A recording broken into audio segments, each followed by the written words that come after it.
ഈശോ മിശിഹായ്ക്ക് സ്തുതിയായിരിക്കട്ടെ. മറിയത്തെക്കുറിച്ചുള്ള 4 വിശ്വാസ സത്യങ്ങളാണ് കത്തോലിക്കാ സഭ പ്രഖ്യാപിച്ചിട്ടുള്ളത്.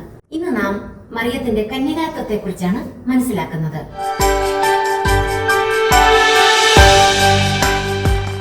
മറിയത്തിന്റെ കന്യകാത്വം ഒരു വിശ്വാസ സത്യമായി അപ്പസ്തോലിക കാലം മുതൽ അംഗീകരിച്ചു പോകുന്നതാണ്. അനേക പഠനങ്ങൾക്ക് ശേഷം AD 649 ലാറ്ററൻ കൗൺസിലിൽ വെച്ച് വിശുദ്ധ മാർട്ടിൻ ഒന്നാമൻ മാർപ്പാപ്പ മറിയത്തിന്റെ നിത്യകന്യകാത്വം ഒരു വിശ്വാസ സത്യമായി പ്രഖ്യാപിച്ചു.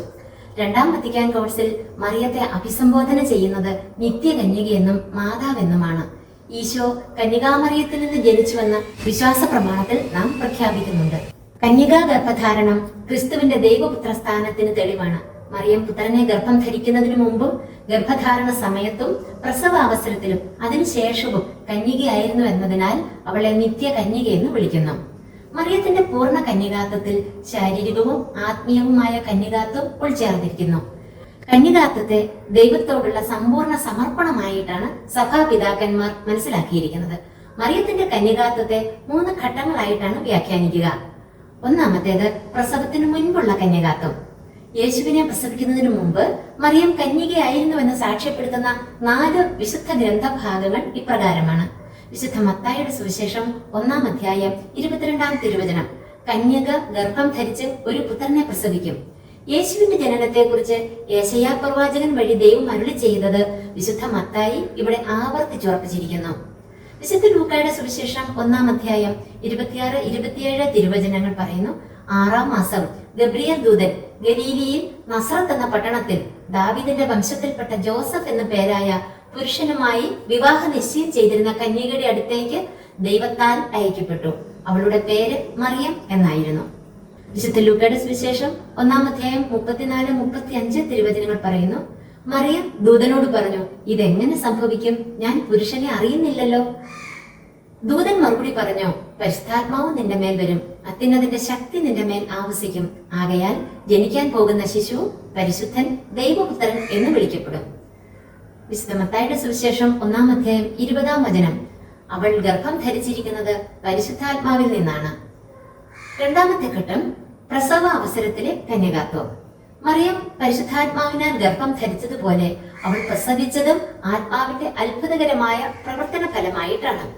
ആധുനിക ദൈവശാസ്ത്രജ്ഞന്മാർ പൂർണ്ണ കന്യകാത്വത്തിന് ഭംഗം വരാതെ മറിയം സ്വാഭാവിക രീതിയിൽ തന്നെ പ്രസവിച്ചതായി കരുതുന്നു. കാരണം അത്ഭുതകരമായ ഒരു പ്രസവത്തെക്കുറിച്ച് വിശുദ്ധ ഗ്രന്ഥത്തിൽ സൂചനയൊന്നുമില്ല. പ്രൊട്ടസ്റ്റന്റ് നേതാവായിരുന്ന ഉൾറിച്ച് സ്വിംഗ്ലിയുടെ പ്രസ്താവന ഇവിടെ പ്രസക്തമാണ്. നമുക്കായി ദൈവപുത്രന് ജന്മം നൽകിയ നിർമ്മല കന്യകാമറിയം ശിശുവിന്റെ ജനനത്തിലും അതിനുശേഷവും കളങ്കമറ്റ കന്യകയായി തന്നെ തുടർന്നുവെന്ന് സുവിശേഷത്തിലെ വാക്കുകൾക്കനുസൃതം ഞാൻ ദൃഢമായി വിശ്വസിക്കുന്നു. മൂന്നാമത്തെ ഘട്ടം പ്രസവ അനന്തര കന്യകാത്വം. മറിയം ഗർഭധാരണത്തിന് ശേഷവും യേശുവിനെ പ്രസവിച്ചതിന് ശേഷവും കന്യകയായിരുന്നുവെന്നും അവൾ നിത്യ കന്യകയാണെന്നും കത്തോലിക്കാ സഭ പഠിപ്പിക്കുന്നു. പ്രൊട്ടസ്റ്റന്റ് നവീകരണത്തിന്റെ നെടുനായകത്വം വഹിച്ച മാർട്ടിൻ ലൂഥർ പ്രസ്താവിച്ചു, മറിയം കർത്താവിന്റെ അമ്മയാണെന്നും അമ്മ ആയതിനു ശേഷവും കന്യകയാണെന്നുള്ളത് ഒരു വിശ്വാസ സത്യവുമാണ്. ബൈബിൾ വാക്യങ്ങളുടെ പ്രയോഗശൈലിയും അത് രേഖപ്പെടുത്തപ്പെട്ട പശ്ചാത്തലവും അപഗ്രഥിച്ച് വിലയിരുത്താതെ വെറും വാച്യാർത്ഥത്തിൽ മാത്രം കാണുകയും ദൈവ വിശ്വാസികൾക്ക് ഇടർച്ചയുണ്ടാകുക എന്ന ലക്ഷ്യത്തോടെ തെറ്റായി വ്യാഖ്യാനിക്കുകയും ചെയ്യുന്ന അനേകം പേർ നമ്മുടെ ഇടയിൽ തന്നെയുണ്ട്. അങ്ങനെ തെറ്റായി വ്യാഖ്യാനിക്കപ്പെടുന്നതിന്റെ ഭാഗമാണ് ഇനി പറയുന്ന വാക്യങ്ങൾ ഉപയോഗിച്ച് മറിയത്തിന് വേറെയും മക്കളുണ്ടായിരുന്നുവെന്ന ചിലരുടെ പ്രസംഗങ്ങൾ. ഒന്നാമത്തേത്, പുത്രനെ പ്രസവിക്കുന്നതുവരെ ജോസഫ് അവളെ അറിഞ്ഞില്ല. വിശുദ്ധ മത്തായിയുടെ സുവിശേഷം 1-ാം അധ്യായം 25-ാം തിരുവചനമാണിത്. അതിനുശേഷം അറിഞ്ഞു എന്നാണ് ഈ വാക്യം അർത്ഥമാക്കുന്നതെന്ന് ചിലർ തെറ്റായി വ്യാഖ്യാനിക്കുന്നു. യേശുവിന്റെ കന്യകാ ജനനത്തെയും മറിയം ഗർഭം ധരിച്ചതിൽ ജോസഫിന് യാതൊരു പങ്കുമില്ല എന്ന വസ്തുതയെയും സ്ഥാപിക്കുകയാണ് സുവിശേഷന്റെ ലക്ഷ്യം. ഇതിനു തുല്യമായി ഒരു പ്രയോഗം ഉൽപ്പത്തി 8-ാം അധ്യായം 6-7 വചനത്തിൽ കൊടുത്തിരിക്കുന്നു. 40 ദിവസം കഴിഞ്ഞപ്പോൾ നോഹ പെട്ടകത്തിൽ താൻ ഉണ്ടാക്കിയിരുന്ന കിളിവാതിൽ തുറന്ന ഒരു മലങ്കാക്കയെ പുറത്തുവിട്ടു. വെള്ളം വറ്റുവോളം അത് അങ്ങുമിങ്ങും പറന്നു നടന്നു. വെള്ളം വറ്റിയതിനു ശേഷം അത് പെട്ടകത്തിലേക്ക് തിരിച്ചു വന്നുവെന്ന് ഇതുകൊണ്ട് അർത്ഥമാക്കുന്നില്ല.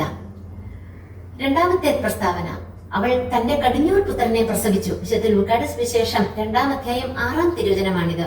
മോശയുടെ നിയമം അനുസരിച്ച് ആദ്യജാതനെ ദേവാലയത്തിൽ കൊണ്ടുചെന്ന് കാഴ്ചവെക്കണമെന്ന പതിവിനെ കുറിച്ച് വായനക്കാരെ ധരിപ്പിക്കുകയാണ് ഇവിടെ സുവിശേഷകന്റെ ലക്ഷ്യം. യേശു ജനിച്ചതിന് ശേഷം വേറെ മക്കൾ ഉണ്ടായിരുന്നുവെന്ന് ഇതിൽ നിന്ന് അർത്ഥമാക്കുന്നില്ല. മൂന്നാമത്തെ പ്രസ്താവന, യേശുവിന്റെ സഹോദരന്മാരെയും സഹോദരിമാരെയും പറ്റിയുള്ള പരാമർശം വിശുദ്ധ മത്തായിയുടെ സുവിശേഷം 12-ാം അധ്യായം 46 മുതൽ 50 വരെയും, മാർക്കോസിന്റെ സുവിശേഷം 6-ാം അധ്യായം 3-ാം തിരുവചനം, യോഹന്നാന്റെ സുവിശേഷം 7-ാം അധ്യായം 3 മുതൽ 10 വരെയുള്ള വാക്യങ്ങൾ തുടങ്ങിയവ നമ്മുടെ പിതാവിന്റെയോ മാതാവിന്റെയോ സഹോദരി സഹോദരന്മാരുടെയോ മക്കൾ നമ്മുടെ സഹോദരങ്ങളാണ് എന്നതുപോലെ യേശുവിനും സഹോദരി സഹോദരന്മാർ ഉണ്ടായിരുന്നു എന്ന് വെളിപ്പെടുത്തുന്നു. അപ്രമാണിക ഗ്രന്ഥമായ യാക്കോബിന്റെ സുവിശേഷത്തിൽ എഴുതിയിരിക്കുന്നു, യൗസേപ്പിന്റെ മരണശേഷം മറിയം താമസിച്ചത് യൗസേപ്പിന്റെ സഹോദരൻ ക്ലയോപ്പായുടെ ഭാര്യ മറിയവും 4 പുത്രന്മാരും 3 പുത്രിമാരും സഹോദരന്മാരായ യാക്കോബ്, ശെമയോൻ, യൂദ എന്നിവരുമൊത്താണ് എന്ന്. ഇത് പ്രാമാണിക രേഖയായി അംഗീകരിച്ചിട്ടില്ലെങ്കിലും നമുക്ക് മനസ്സിലാകുന്ന ഒരു വസ്തുത യേശു അല്ലാതെ മറിയത്തിന് വേറെ മക്കൾ ഉണ്ടായിരുന്നില്ല എന്നാണ്. യേശുവിന് 12 വയസ്സാകുന്നത് വരെ മറിയത്തിന് വേറെ മക്കൾ ഇല്ലായിരുന്നു എന്നതിന് തെളിവാണ് ലൂക്കാ എഴുതിയ സുവിശേഷം 2-ാം അധ്യായം 41 മുതൽ 52 വരെ വചനങ്ങളിൽ കാണുന്നത്. പെസഹ തിരുനാളിൽ ജോസഫും മറിയവും ജെറുസലേമിൽ പോയപ്പോൾ യേശു മാത്രമേ കൂടെ ഉണ്ടായിരുന്നുള്ളൂ. വേറെ മക്കൾ ഉണ്ടായിരുന്നെങ്കിൽ അവിടെ പ്രതിപാദിക്കാതിരിക്കില്ല. യേശുവിന്റെ മരണം വരെ മറിയത്തിന് വേറെ മക്കൾ ഉണ്ടായിരുന്നില്ല എന്നതിന് തെളിവാണ് യോഹന്നാൻ എഴുതിയ സുവിശേഷം 19-ാം അധ്യായം 25 മുതൽ 27 വരെയുള്ള തിരുവചനങ്ങളിൽ കാണുന്നത്. മറിയത്തിന് വേറെ മക്കൾ ഉണ്ടായിരുന്നെങ്കിൽ കുരിശിൻ ചുവട്ടിൽ നിന്നിരുന്ന തന്റെ അമ്മയെ യോഹന്നാൻ ഏൽപ്പിച്ചു കൊടുക്കുകയില്ലായിരുന്നു. മുകളിൽ പറഞ്ഞവയിൽ നിന്ന് മറിയത്തിന് യേശു അല്ലാതെ വേറെ മക്കൾ ഉണ്ടായിരുന്നില്ലെന്നും മറിയം നിത്യകന്യകയായിരുന്നുവെന്നും വ്യക്തമാക്കുന്നു. വിശുദ്ധ അത്തനോസിയസ് ആണ് മറിയം നിത്യകന്യക എന്ന പദം ആദ്യമായി ഉപയോഗിച്ചത്. പരിശുദ്ധ മറിയം നിർമ്മലയായ കന്യകയാണെന്ന് പറയുകയും പഠിപ്പിക്കുകയും എഴുതുകയും ചെയ്ത ആദിമ സഭയിലെ പിതാക്കന്മാരാണ് അന്ത്യോക്യയിലെ വിശുദ്ധ ഇഗ്നേഷ്യസ്, ഏതൻസിലെ അരിസ്റ്റഡസ്, വിശുദ്ധ അത്തനേഷ്യസ്, വിശുദ്ധ ഹിപ്പോളിറ്റസ്, ഒരിജൻ, വിശുദ്ധ അഫ്രേം, വിശുദ്ധ എരണേവൂസ്, വിശുദ്ധ ജസ്റ്റിൻ എന്നിവർ. 553 നടന്ന 2-ാം കോൺസ്റ്റാന്റിനോപ്പിൾ സൂൻഹദോസ് ആണ് മറിയം നിത്യകന്യകയാണെന്ന വിശ്വാസത്തെ ഔദ്യോഗികമായി പഠിപ്പിച്ചത്. മാതാവിന്റെ നിത്യകന്യകാത്വത്തെ കുറിച്ച് പ്രതിപാദിക്കുന്ന പോൾ 6-ാമൻ മാർപ്പാപ്പായുടെ തിരുവെഴുത്താണ് മരിയഭക്തി. മറിയത്തിന്റെ നിത്യകന്യകാത്വം എന്നതുകൊണ്ട് അർത്ഥമാക്കുന്നത് കന്യകയായിരിക്കെ പുരുഷ സമ്പർക്കം കൂടാതെ തന്നെ ദൈവപുത്രനെ ഗർഭം ധരിക്കുകയും പ്രസവിക്കുകയും അതിനുശേഷം കന്യകാത്വത്തിന് ഭംഗം വരാതെ ജീവിക്കുകയും ചെയ്തതിനെയാണ് മറിയത്തിന്റെ നിത്യകന്യകാത്വം എന്നതുകൊണ്ട് അർത്ഥമാക്കുന്നത്. മറിയം ദൈവത്തിന്റെ വചനം സദാ പാലിച്ചുകൊണ്ട് നിത്യകന്യകയായി തന്നെ ജീവിച്ചു. കന്യകമറിയം അമ്മേ, കരുണയുടെ കടലേ, ദൈവവചനത്തെ ഹൃദയത്തിൽ വഹിച്ചു നിന്നു